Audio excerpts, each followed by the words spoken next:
Sleep అనేది మనిషికి చాలా ఇంపార్టెంట్ అండి. ఎందుకంటే good quality of night sleep ఉంటేనే మనం డే టైమ్ యాక్టివ్‌గా పనిచేయగలము. Whatever profession we are in మనం దానికి న్యాయం చేయగలము. అండ్ ఎప్పుడైతే స్లీప్ డిస్టర్బెన్స్ మనకి ఎప్పుడో ఒకసారి ఒక 1-2 అవర్స్ స్లీప్ డెఫిషియన్సీ ఉంటేనే that will be carried on to the next day. So, కానీ చాలామందికి ఇప్పుడున్న ఈ ఈ జనరేషన్‌లో చాలామంది ఓవర్ వెయిట్ ఉంటారు, ఒబీస్ ఉంటారు. గ్యాస్ట్రిక్ రిఫ్లక్స్ ఉంటుంది. హార్ట్ ఫెయిల్యూర్ కానీ, లేకపోతే కిడ్నీ కానీ ఎనీ ఇష్యూస్ చాలా కారణాల వల్ల ఏమవుతాయంటే ఊపిరితిత్తులకు వెళ్ళే గాలి గొట్టాల దగ్గర అంటే మెయిన్ ఫారింగ్స్ దగ్గర బ్లాక్ అవుతాయన్నమాట. సో, బ్లాక్ అయ్యేసరికి స్నోరింగ్ పెరుగుతుంది. స్నోరింగ్ పెరిగేసి మనకి పేషెంట్స్ ఏంటంటే మధ్య మధ్యలో స్లీప్‌లో ఎట్లా అవుతదంటే స్నోరింగ్ పెరిగి మధ్యలో కాసేపు స్టాప్ అయిపోయి, ఊపిరి ఆడినట్టు అయిపోయి, చోక్ చేసుకొని మళ్ళీ బ్రీత్ తీసుకుంటారనమాట. So, repeated episodes of snoring, episodes of apnoea అంటాం దాన్ని. అంటే ఊపిరి తీసుకోలేకపోవడం కానీ, చోకింగ్ కానీ, వీటి వల్ల రిపీటెడ్ సైకిల్స్ వల్ల ఏంటంటే బ్రెయిన్ నైట్ రెస్ట్‌లో ఉండాల్సిన స్టేట్‌లో ఉండక ఒక కైండ్ ఆఫ్ యాక్టివ్ స్టేట్‌లో ఉంటుంది.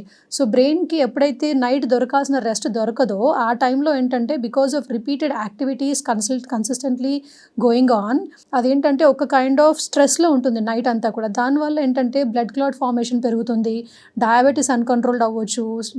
బ్లడ్ ప్రెషర్ అన్‌కంట్రోల్డ్ అవ్వచ్చు. కార్డియాక్ రిస్క్ ఫ్యాక్టర్స్ పెరుగుతాయి. సడెన్ స్ట్రోక్స్ ఇవన్నీ వస్తుంటాయన్నమాట.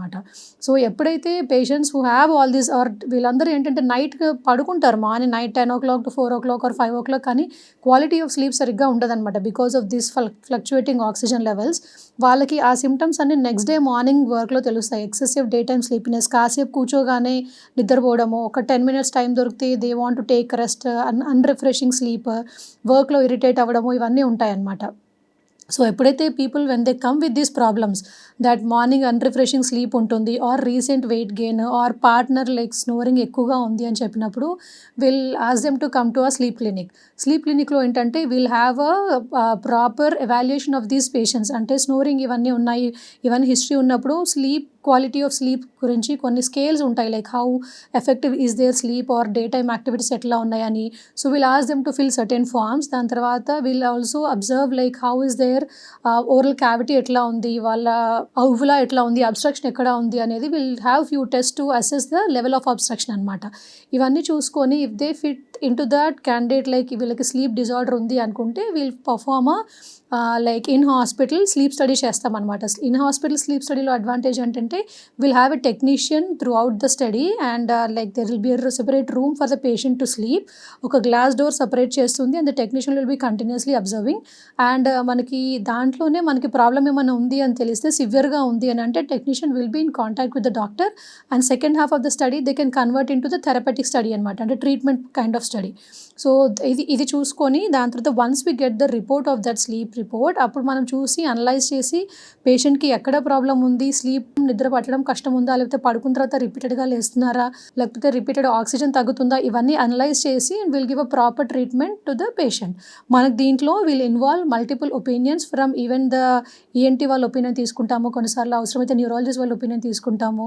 So, like it will be a comprehensive sleep board which will run. అంటే అందరి ఇన్పుట్స్ తీసుకొని will give a particular treatment chart for patient. Sleep disorders వల్ల ఏంటంటే మనకి నైట్ టైం ఆక్సిజన్ తగ్గడం వల్ల బ్రెయిన్ యాక్టివ్ స్టేట్లో ఉంటే ఏమవుద్దంటే బ్లడ్ ప్రెషర్ నార్మల్గా resting blood pressure day time కంటే ఒక 10 మిల్లీమీటర్స్ తక్కువగా ఉండాలి.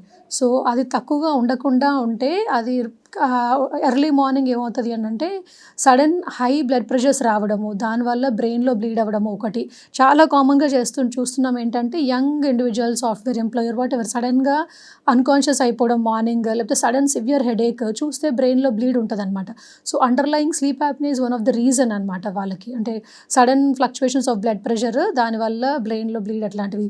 సెకండ్ థింగ్ ఏంటంటే రిపీటెడ్గా ఆక్సిజన్ తగ్గడం వల్ల బ్లడ్ అనేది it will become more thicker, clot form అయ్యే కెపాసిటీ ఎక్కువ ఉంటుంది అనమాట.